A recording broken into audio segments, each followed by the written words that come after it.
अगला हमारा जो सवाल है इसी से जुड़ा है कि मुस्लिमों को बार बार देशभक्ति साबित क्यों करनी पड़ती है? बताइए सुधांशु जी, क्यों मुस्लिम बार बार देशभक्ति साबित करें? अब मैं बताना चाहता हूं किन मुस्लिमों को साबित करनी पड़ती है। यह बताइए, भारत की सेना का पहला गैलेंट्री अवार्ड विनर कौन था? First gallantry award winner brigadier Mohammad Usman. Brigadier Mohammad Usman. आपने किसी सपा बसपा कांग्रेसी को देखा हो ब्रिगेडियर मोहम्मद उस्मान के घर पे जाते हुए सिजदा करते हुए? कभी नहीं देखा। अब सुनिए सर, आपको देखा हमने और किसी को नहीं देखा। अब सुनिए तो आप गए, सरकार की जिम्मेदारी बनती है कि जो हमारे स्वतंत्रता सेनानी है उनकी सेक बात करें। मुसलमानों की जिम्मेदारी नहीं है, हम उनके लिए फायदा पड़ते हैं, पहुंचा देते हैं। लेकिन आपकी सरकार की जिम्मेदारी, चाहे वीर अब्दुल हमीद हो, चाहे उस्मान साहब हो, या हिंदुस्तान में हिंदू और मुसलमान कोई भी हो, सारे वीर जो हमारे वीर हैं उनकी सरकार। अब उनको बोलने दीजिए, बोलने दीजिए। सारा अब मौलाना साहब एकदम तस्वीर साफ हो जाएगी, पाक साफ हो जाएगी। अभी आप देखिए, ये तो बात हुई वीर अब्दुल हमीद की शहादत की 50वीं वर्षगांठ हुई, प्रधानमंत्री जी ने घर पे बुलाया, इनमें से कोई उनके घर पर भी नहीं गया। अब आइए, कलाम साहब के मेमोरियल पे कितने लोगों की फेसबुक पे या सोशल मीडिया पे किसी ने पोस्ट किया, कभी गया हो कोई कलाम साहब के, उस पे तो बता दे। अब आपको बताना चाहता हूं, आपने कहा सरकार की जिम्मेदारी है। जब भारत आजाद हुआ तो लाल किले पे पहली शहनाई किसने बजाई थी? उस्ताद बिस्मिल्लाह खान। उस्ताद बिस्मिल्लाह खान को भारत रत्न कब मिला? अटल जी की सरकार में। 50 साल सेकुलर सरकार में नहीं मिला। उस्ताद बिस्मिल्लाह खान के घर पे जाते हुए आपने कभी नहीं देखा होगा। अब सुनिए,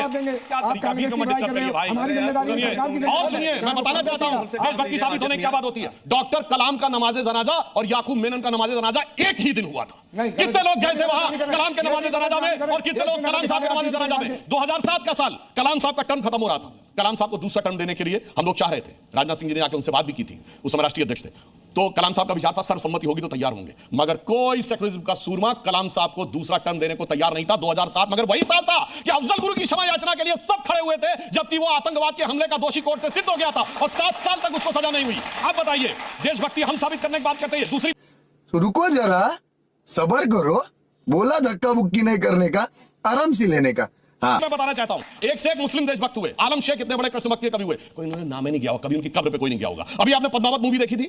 पद्मावत लिखने वाला कौन था? मलिक मोहम्मद जायसी, एक मुस्लिम था जिसने अलाउद्दीन खिलजी को विलन दिखाया और यह बताया राणा रतन सिंह की तारीफ की। मलिक मोहम्मद जायसी कब्र पे कभी कोई गया हो? और आपको पता वो कहां के थे? रायबरेली के रहने वाले थे। ये चिरयुवा भी कभी नहीं उनके यहां पे गए। और इसीलिए कहना चाहते हैं उल्टा आके ये अलाउद्दीन खिलजी को रहमतुल्लाह अलैह पता नहीं क्या क्या बोला है टीवी पे आकर। इसलिए मैं कहना चाहता हूं, जो मुसलमानों में देशभक्त तबका है उसे आप ओन नहीं करना चाहते।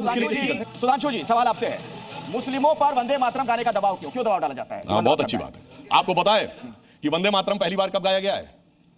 कांग्रेस के सेशन में, कलकत्ता सेशन 1896, और उसकी अध्यक्षता कौन कर रहा था? रहमतुल्लाह अहमद सयानी। तो किसी को तकलीफ नहीं थी, बहुत बड़े मुसलमान थे, बड़े आलिम थे। वहां से लेके 1923 तक पूरा वंदे मातरम गाया गया है, जिसमें वो रामपुर वाले जिनके नाम पे है यूनिवर्सिटी बनी हुई है, जौहर मोहम्मद, वो भी थे, वो भी कांग्रेस के अध्यक्ष रहे, उनके सामने भी गाया गया, कोई समस्या नहीं हुई। तो मैं पूछना चाहता हूं, और देश की आजादी के बाद मौलाना आजाद देश के पहले शिक्षा मंत्री, मौलाना आजाद ने जब किया तो वंदे मातरम ही नहीं, शिक्षा मंत्री के सम्मेलन में सरस्वती वंदना तक गाई गई। मगर समस्या इनको आती है। मैं बताना चाहता हूं, दुनिया का सबसे बड़ा मुस्लिम देश है इंडोनेशिया।